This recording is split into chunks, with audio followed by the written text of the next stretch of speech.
Howdy ho! Come on in, grab a seat. Welcome to my living room. I hope you guys are doing well. I am. We had a warm, sunny day in Nashville, so I got to go jog in like a tank top today. And it has been gray for 60 days, it feels like. So I was so excited to just be in the air and in the sunlight. I hope y'all had a good day too. I'd like to thank Greg for chiming in with a helpful comment yesterday. So just before we get into our reading, tonight is our, well, I'm filming at night, wherever you guys are seeing this and whenever, but we're here for our weekly manifestation oracle message. But before we get into that, just some little housekeeping announcements. Thank you guys for increasing my watch hours. We are growers, not showers. Slowly but surely, I'm trucking along towards those 4,000 watch hours a year. Right now I am at 1,157, but it was like, a lot less a few weeks ago. I was more like 1,100. Maybe sometimes less than that. So you guys have really helped. So let's keep it up. And then also let me know. So what Greg's comment was very helpful because I was asking, and I'm continuing to ask in these videos, you guys, I want to know more about you, my audience who's watching, and what you need, what you're looking for, and what is it about this channel that you find valuable? Like, what is it that you want to come back for regularly when you view? So, for example, and the reason I'm doing this is because I've been making daily videos now for 3 years. And this channel has been the slowest growing thing that I've ever seen. And I have been consistent. And I have been like rain, snow, summer, shine, holidays. Like it's so I'm trying to figure out what I can do to get this channel to grow, because I feel like these are really valuable, good messages, regardless of the fact that it's a tarot channel. And so it's like I'm getting these prophecies. I don't want to call them that because I take that word very seriously, but I channel messages from headquarters about what's going on in the zeitgeist, what's in the air, where are we being led as a collective, how does our soul need to awaken and meet this moment kind of thing. So it's like we're all here in this soul school. And it's like I'm getting intel or insight or guidance from headquarters, and they're helping me lead you guys in our class, right? And so throughout the week, that's what our messages have always been about. It's like we've been sort of like putting our ear to the ground and hearing the buffalo coming kind of thing. And we were ahead of the game on this channel about the whole language of timeline and the timeline jumps and everything that was happening over the last few years. As soon as I started this channel, we were headed in that direction. So that's kind of the structure of this channel. It's just that the cards are the tool that gives me the initial prompts to like kind of catch on and grab hold of these messages coming through. So they're always relevant to what's happening in the moment, but then we always go into evergreen spiritual wisdom that's good for any time. I'm a spiritual student and a believer and a person of faith, so I share those things on this channel. So there's both this like advice in the moment, predictive element. There is wisdom that is always good to apply. And then, we talk about just our challenges through life. And I think that this is also sort of the kind of channel, because I have people that I watch just because I feel like they're my imaginary friend. They're someone that I enjoy spending time with and hearing what they have to say and just liking their personality. So I think that there's those three main elements here that we have on this channel. So I'm trying to hone in on who my audience is, what they need, where their pain points are, because eventually I'd like to grow into creating workshops and courses for you guys to go deeper and be more structured in some of the things that we are learning about, and then the transformation that we're all going through. But I need to like communicate with the algorithm properly so that the search engine can get this channel and these videos to the people who also need to see them. So my question for you guys is, so kind of like if you can weigh in the comments, are you a new subscriber or have you been around for a while? What is it that what's your favorite thing about this channel? Why are you a repeat viewer?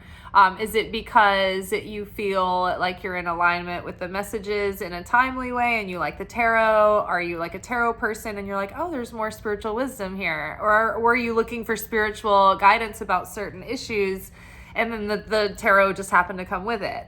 Or did you just stumble upon my video and you like something about it? But what is it that you sort of need from this kind of channel? What are you looking for here?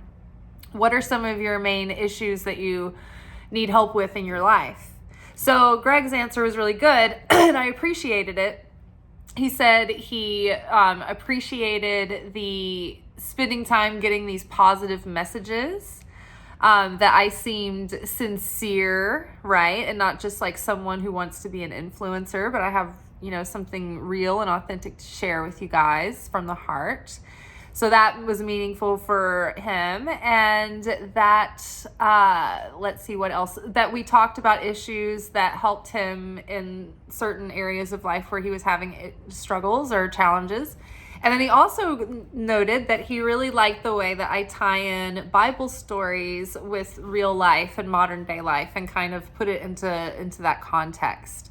So that was very insightful for me because I've been wanting to make structured content for you guys in the form of courses and workshops and things.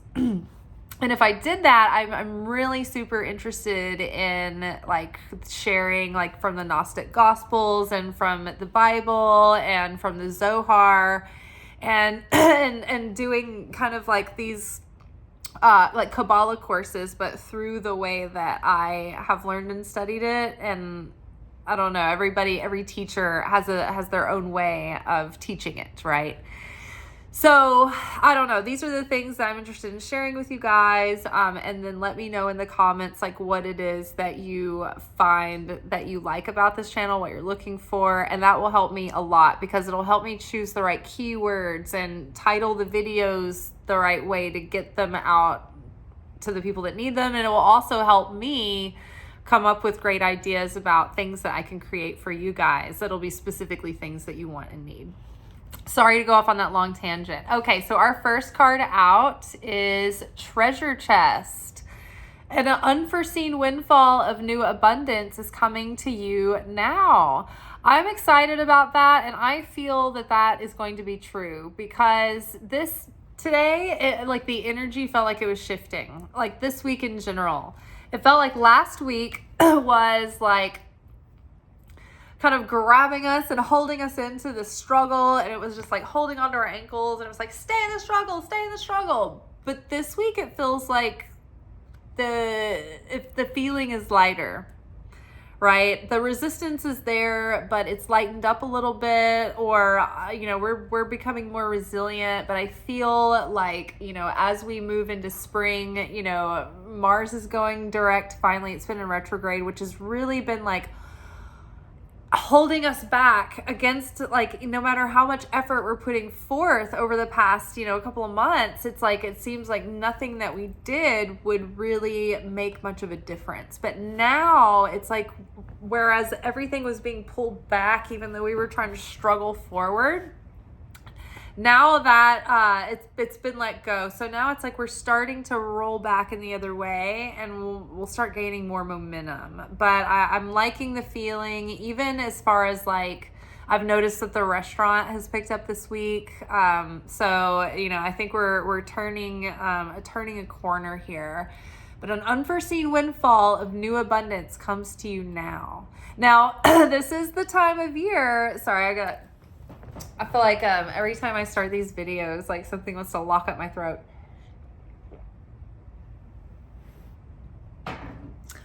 This is that time of year where people are getting, you know, their tax returns sometimes. So don't squander, do something wise with it, put it aside. You know, I like to put my money, whenever I have extra money, to put it in something interest earning or something that will pay me quarterly dividends. It adds up over time, and you'd be surprised at how quickly you can, and how exciting it is when you figured out that you have enough quarterly dividends that will pay that, like, at least one utility for, like, you know, it's like enough that would cover like that, the utilities for those 3 months. Right? And so you're like, wow, I've got one bill paid for. Like, start something small. Like, okay, my dividends are paying my water bill. That's amazing. And you just keep letting it reinvest, and reinvestment compounds, right? Don't pay your water bill with your dividends yet. Wait until you have more than enough to cover all your bills. But then it's like so exciting. So then it becomes like a game, and then you're like, oh wow, so I'm going to throw some more money into my dividend paying stock, and that's going to yield more dividends. And now I've got my phone bill paid, right? Or maybe something else that's a little smaller. But it gets really exciting because slowly but surely, one bill at a time, you're creating financial freedom and independence for yourself. And that is actually more possible for every single one of us than we think. It's just that we squander our money on something to drink at the gas station, going to grab a coffee. Like, I will admit, I'm a very frugal person.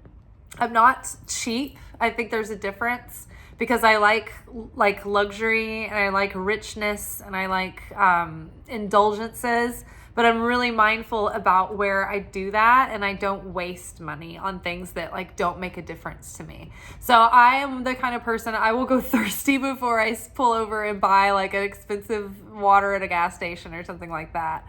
I know that some people would think that that was really rigid, but I direct my money in intentional ways. And so I might splurge on a deck of cards, or gardening or something like that. But I try to make it count and make it something that makes me feel good, not something that's just like, oh, money that I burned away, pissed away, and I'll never see again, right? So you really can watch your spending and allocate that extra money. Like, if you get cash or something, like, put it in an envelope, put it to the side, like, make it something that, like, you never miss, right? But put that money away. Let the interest start growing and compounding. And you can set it up to where if you get, like, a Robinhood, and like what I do, my first dividend paying stock that I'm investing in, that I'm experimenting with, is Verizon. Now, I would suggest spreading out, like, diversifying your portfolio so that it's not just like what if Verizon went down, right? So I would spread out, like, as I can, I will focus my investments on a few other businesses in different sectors that also pay high percentage dividends, right? So you can set it up to where when your dividend payment comes in, after the quarter ends that you bought your stock in, you can set your that stock to reinvest into that same stock and just keep buying more shares every time. And then, as you have extra money, you buy more shares again, and then you buy more shares of something else, and you kind of hedge your bets and you spread out your risk. But then over time, it really adds up, and then you're like earning money on your money. Whereas if it's just sitting in the bank, it's depreciating in value and you're spending it. So, treasure chest, an unforeseen windfall of new abundance comes to you now. Don't waste it, make it count, right? So many times people get wealthy, or their business takes off and they win the lottery or what have you, and they go crazy and they just spend all the money instead of setting themselves up Like, if you have an inheritance, like I've watched people get an inheritance and they just shop it away, the whole thing, to like $10,000+ when you could put that in an interest earning thing, and you never get that, but those bulk opportunities hardly, right? So, I grew up in a house where my parents were, we were very poor, and then they had some time of success, and then we kind of were not necessarily poor, but not necessarily stable either after that. And sure enough, when we had our money, we, had Titans seats and PSLs and jet skis and the bullshit that doesn't amount to anything, wasn't my decision, wasn't my choice. But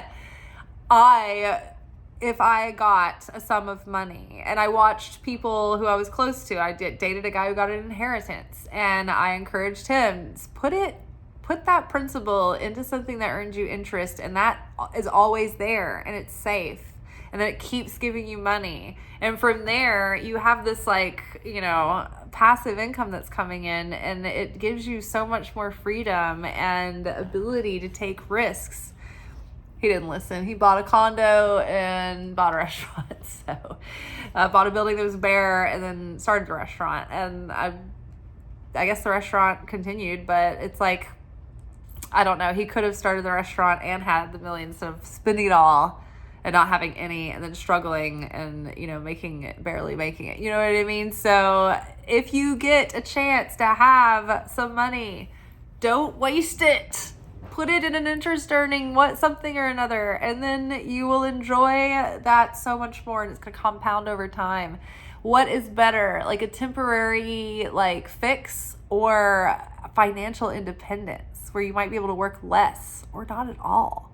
And that's doable when you start really getting serious and you get very disciplined and you buckle down and you let your interest compound over time. You can liberate yourself. Time to move on. It's time to let go of the old and worn out so the new can come in. So is there something that you need to switch around, get rid of the old way that you're doing things and change it up completely? Or like the old method isn't working, or time to switch to plan B? I've been considering recently just starting over on Instagram with a fresh account, because my Instagram, all my accounts, none of them grow. It's so frustrating. And I think a lot of it is because my original accounts started from my personal accounts, and they're just random people that know me, and they're fucking up my algorithm because they're not really there for the content. They're just like, oh, and then they scroll right past. So it's hard for me because I get attached to things. But if you guys have thought about something like that, like maybe I'm doing something wrong, or maybe I need to start fresh and just see, how long has it been since you originally went and did your brainstorming and planning and research and development? Maybe it's time to revisit that. Maybe you have more experience and more insight now, and so it's time to go back and redo that. I know one thing for me is I need to go back and revamp and rewrite my email welcome series, because when I began my email list, it was when I was getting ready to launch my Etsy shop where I make talismans and amulets and sell them, and it's like a very whimsical, magical shop.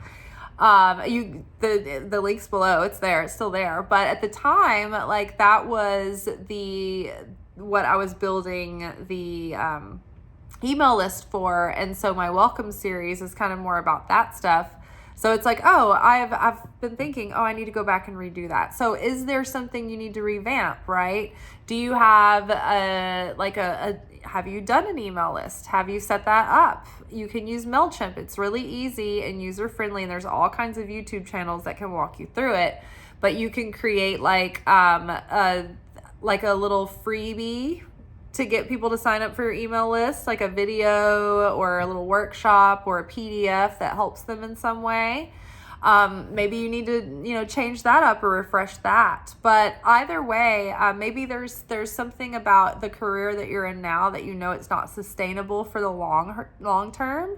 And you're like, okay, it's time for me to start moving forward and moving on, and moving towards a solution. But if you feel like there's something that's just like dead weight, look, it looks like she's carrying this like wet dress through the water. She's like, oh, I'm just dragging this around, this old wet train.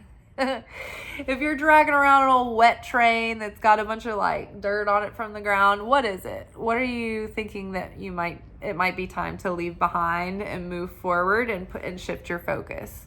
Now this could be bad habits that maybe it's not necessarily the actual project itself or the work that you're doing that needs to be left behind, but maybe there's behavior that doesn't serve you, or ways that you're spending your time or not spending your time. Maybe you're wasting hours in the day that you could be using more valuably. I know that is true for me. I really, for a long time, have been wanting to get really a lot more disciplined about my bedtime and my waking time.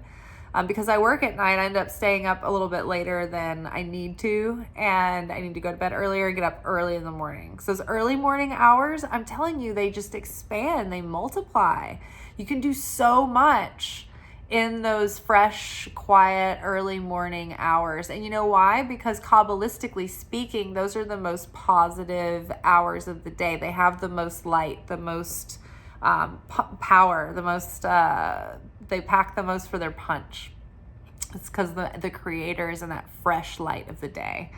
So maybe, you need to move on from old routines and old stagnant things that you're just plateauing. It's time to let go of the old and worn out so that the new can come in. Even down to can you redecorate a little spot in your house? I'm doing some stuff in my kitchen. It's not anything major, but boy, is it just making me feel more creative and uplifted and just getting some new scenery around me. Dream big. I love it. Let go of small thoughts about yourself and see yourself succeeding. So according to this week's Torah portion and the energy of the week, this week is kind of challenging us to not give up.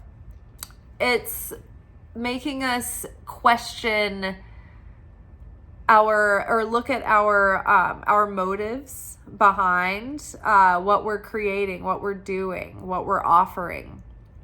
Do we do our acts of works and goodness in the world because we're expecting results and expecting something in return?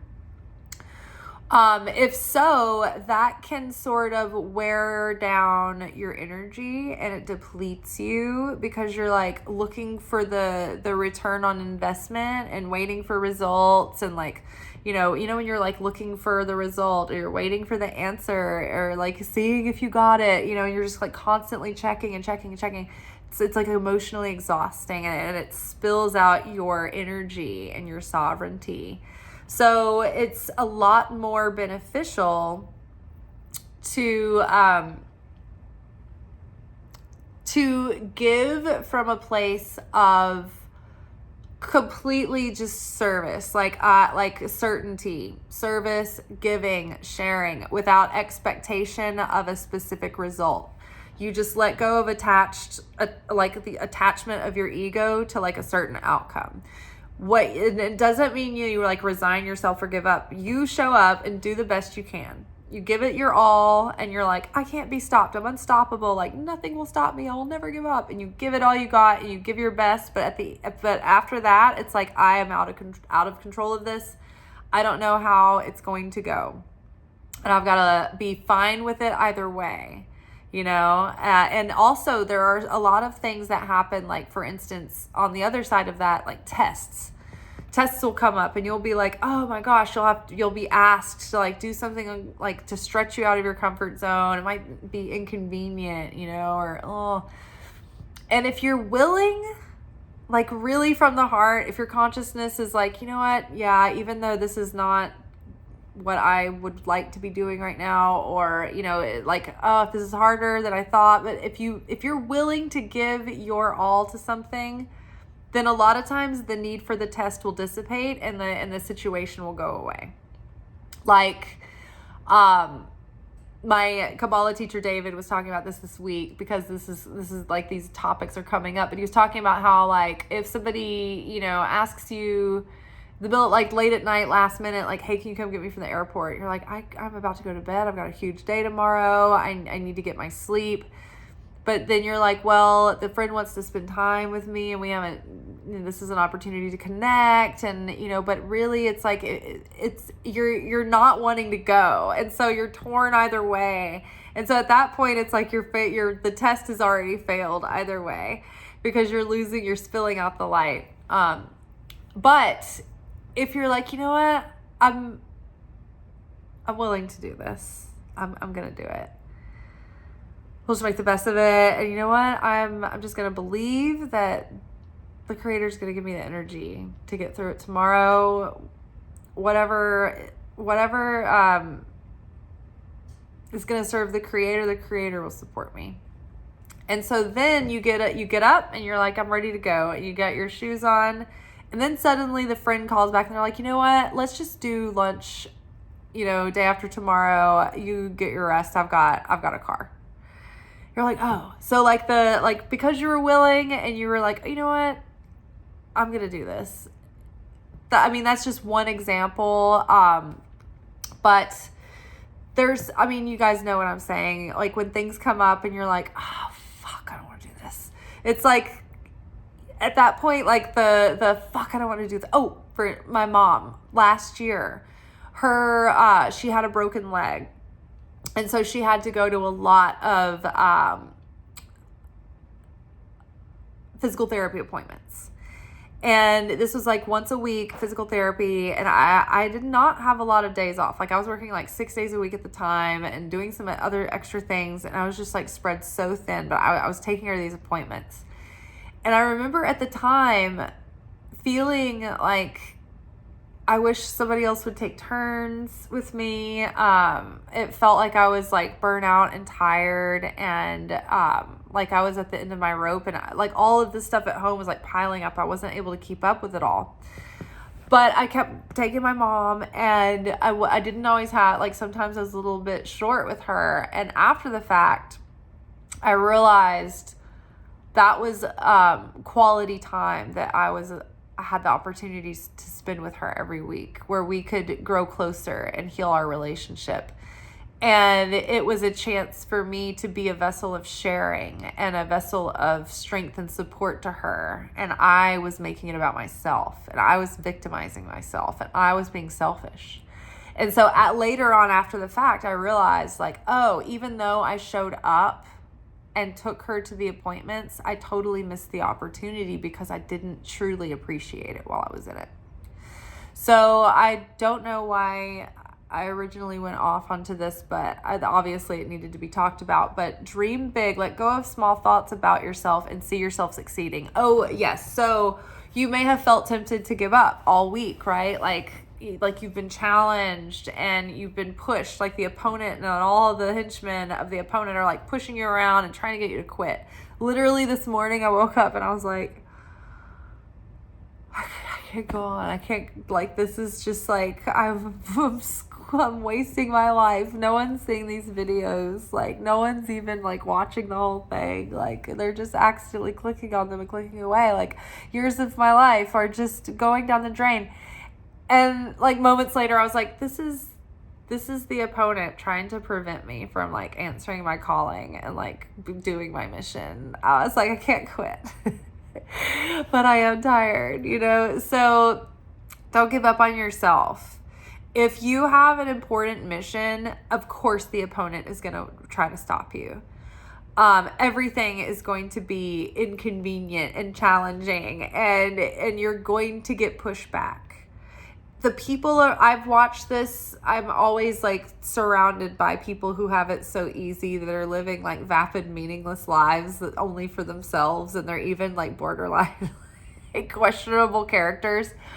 And I'm like, this is not an accident. Like, why are these people always in my face? And it's because the opponent loves to give people instant gratification, right? Because the opponent wants you to be pacified, right? Sometimes being tormented actually makes a person more resilient and stronger, and it makes them reveal their light and their purpose in the world. So a lot of times the opponent is just like, you know what, I'm going to give them everything they want just so they'll keep like doing these things. Like, that's why you see like these people doing these ghastly things on social media, and people are just like, oh, you're so awesome, this is so great, here, let me give you money.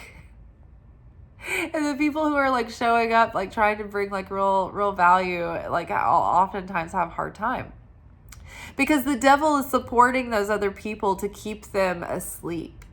And they're getting all of this like celestial support, and it looks like they're so blessed and they have it so easy, but really they're in a trap. They just don't see it. So don't get discouraged if you are feeling the weight of the opposition. If you're feeling like Rocky in the 10th round, like just perpetually just swollen eyes and like bleeding face, like spitting your teeth out, I understand. That's definitely how I feel most of the time too. But we need to dream big and realize that if we didn't have some sort of huge miraculous light to reveal through our life as a vessel, then we wouldn't be going through these challenges. Things would be a hell of a lot easier. So be encouraged, not discouraged. Okay, let's grab one more mermaids and dolphins, and then I want to grab some wisdom of the hidden realms cards. Have faith. Oh my gosh, reinforcing what we were just saying. Your prayers and manifestation, or your prayers are manifesting. Remain positive and follow your guidance. So continue on. I know we haven't brought it up lately, but all the time on this channel we talk about the power of prayer, and specifically the power of praying out loud with your mouth, with your words. I like to pray in the morning, and I pray at night as a routine, as a discipline on a daily basis. I have like this whole structured thing that I do every night and every morning. But I also like to pray through the day, and any moment that I think about it. And usually after I have spent more than 30 seconds online. I mean, it's just, you could never pray enough. It is the most powerful, helpful, resourceful tool that we have. So use that. Your prayers are manifesting. Remain positive and follow your guidance. Tune in, get quiet, and listen. Listen to that guidance that's pushing you to do something or to take an action. I'm giving serious consideration to, starting a fresh Instagram. I don't know. Sometimes I think maybe I should start a fresh YouTube, but I'm going to give it one more hurrah to try to hone in on a specific audience before I maybe have to start fresh. Let's see. Okay, let's grab, I love this deck, Wisdom of the Hidden Realms. It's another Oracle deck. It's by Colette Baron Reed. It's one of her earlier decks. I love it. I haven't played with it a lot in a while. Let's see. Let's get a little bit more insight on treasure chest. Let's see. What do we need to know about treasure chest? Ooh, the High Lord of Gratitude and Service. Selfless humility, conscious action. So remember earlier when we were talking about our motive, right? If we are doing something to share and to be of service to the Creator, then we can detach from the outcome, because it doesn't matter if we're profitable or we're validated or successful. The Creator sees that we have shown up for our mission and that we are making an effort. Now, it is our duty to do everything we can to make this a success, but ultimately we can only do the best that we can, and we got to come at it from every angle. But then the Creator has to do the rest. But we've got to take the action. We've got to get our mindset right. We've got to get our heart right. We've got to get our soul right. And we've got to put all our energy into this. We've got to use our wits and our savvy and our intellect and our instincts to research and guide us and do the best we can in every way we can. But after that, it's up to the creator. So we have to detach from the outcome. Don't look over our shoulder, because if we're doing something, wanting a result, and expecting a result, then that's transactional. We're giving with the desire to receive, right? We're actually in taker consciousness, not sharing consciousness. So the most powerful thing we can do right now is to make sure to shift our consciousness and our motive and our method and our strategy around sharing and around giving and around humility and around how we can be of service. That's why I want you guys to help me by telling me, what do you need from me? How can I help you? Where are your pain points? What are the issues that you have that challenge you through your life? So selfless, humility, conscious action. All right, time to move on. Let's get a little bit more insight into time to move on. Ooh, the Eagle King, the big picture, angelic help. So there might be something to reevaluate, right? Take a step back. Ask your angels to send you messages through other people to give you a little bit more insight into how you need to change direction, how you need to change your approach, how you need to maybe shift your focus or your methods, right?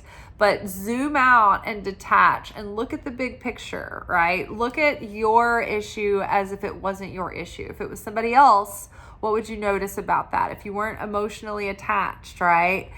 I'm sure that someone like a coach would just tell me, start a fresh channel or start a fresh account. But it's hard for me because I'm attached. I'm emotionally attached to this body of work.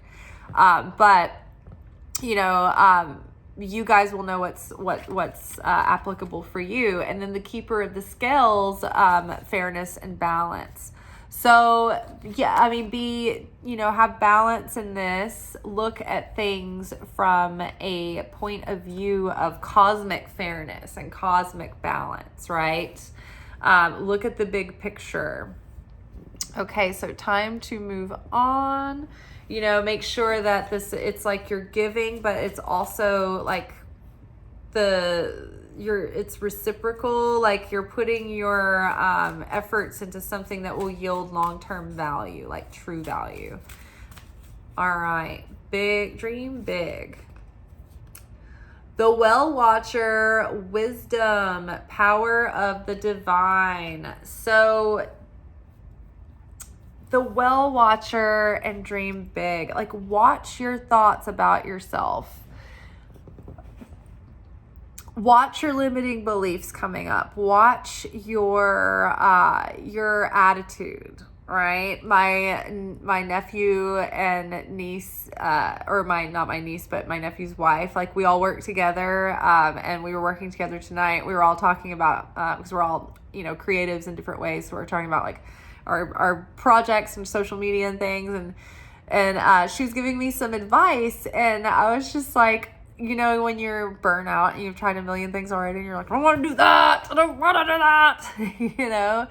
So it's like, be open to taking advice and receiving wisdom. And then ultimately reinforcing what we've been saying. It's like, follow your divine guidance, follow the wisdom that you're being given.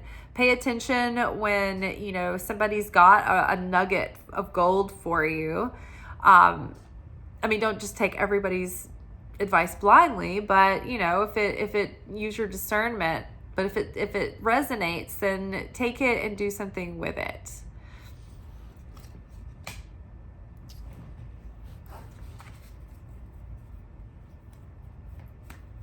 All right.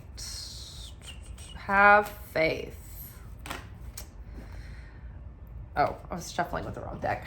Mother healing. Oh my gosh, we were talking about that. As your feelings towards your mother heal, your desires manifest more rapidly. So even if you can't necessarily get together with your mother for some reason, if your feelings towards your mother change and your attitude towards your mother changes and the perspective you have about her and your history together changes, then that can heal your situation as well. I knew Desert Prince was going to come up. I knew it. Survival, false promises. So pay attention to the mirages coming up, right? Pay attention to there's so much these days that can give you all these big promises and make things look so good and so promising, but it's not real underneath. It's not real value. It's not, like, for instance, on TikTok and YouTube even. I've heard from many huge TikTokers that have over 100,000 followers that being like a paid content creator or like I can't remember what they call it, but whatever their paid like monetization is on TikTok, that's not the thing that makes people a lot of money. Like, they don't get a lot of money from that. What they get money from is what they create and what they offer through that platform to that audience. So this is a situation where a mirage. So many people want to monetize and go viral, and that sounds like that's the guarantee. That's what they're looking for. That's not always the thing that's going to give you what you want. So, paid partnership with YouTube. The ad revenue isn't a lot unless you have millions of subscribers, and then it might pay like your rent, monthly rent or whatever. It might give you some income, but you have to have quite a lot of traffic to get that income from the ad revenue. What you want is to have things that you create that you offer to an audience on YouTube, and that's how you make money using YouTube for real. So the mirage is that the platform itself is going to monetize you. The reality is that you kind of have to monetize yourself.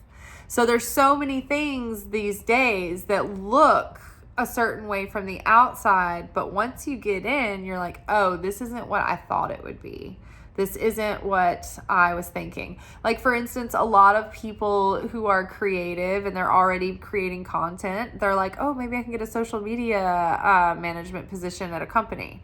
But they don't realize that that's going to burn them out, and they're not going to feel like doing their own creativity. So they'd be better at doing like some kind of more, a different job that doesn't burn them out, but that still allows them the time and the energy to do the thing. So sometimes what we think looks good, once we get past the initial illusion, there's not much to it. Back to the example of going viral. If you are a creator and your account goes viral, then what that means is that you've suddenly gotten the attention of, say, 1 million people, and maybe you get a few 100,000 subscribers. But those subscribers, they were just sort of like, oh, okay, sure. But they weren't an organic, warmed up audience that was already into what you're doing. And so they might have just on a whim followed you, but they're not like super into it. And so they don't really participate. And so it kind of messes with your algorithm. And then when you go to try to sell your products, for instance, they don't care enough to actually purchase. Like, my friend has over 100,000 followers, like multiple 100,000, I think. And she's a poet, but she has not necessarily made much money on selling her poetry books, right? And she even told me, she was like, it took me like a year. Like, I went like a whole year without even selling a book. And so it's like, just because you go viral and you get this big audience, it does not automatically equal financial freedom or wealth, right? So think deeply about what you're doing and what you're being called to do for real. And think about if you're getting sidetracked on something that is more of a mirage than it would be something substantial. At the same time, the Desert Prince, on a positive note, comes in and gives us that refreshing drink of water during a dry season. I mean, think about like just the metaphor of like if you're in a dry spell romantically and you have like a little flush of like a crush come through, you're just like, oh, wow, like maybe this wasn't the end all be all, and they come and go, but you're like, that kind of held me, that kind of like revived me a little bit, like like gave me a little bit of hope and romance and all that again. So too, when we have been through just like a struggle where we've just been giving and giving and giving, like we just need something that will be enough sustenance to carry us through over the hump. And I think we're in this moment now where Mars is going direct and we've been in the desert of putting our efforts forward and getting little in return for a long time. But I think that we're going to start feeling a growing momentum and more insight and clarity about how we can tweak our efforts and our plans and our approaches to things that will start actually yielding more results. That is all for tonight, y'all. I will see you tomorrow for our midweek alchemy message, where we will be going into the process of the weekly lessons and kind of unpacking how we're approaching the work. All right, ciao.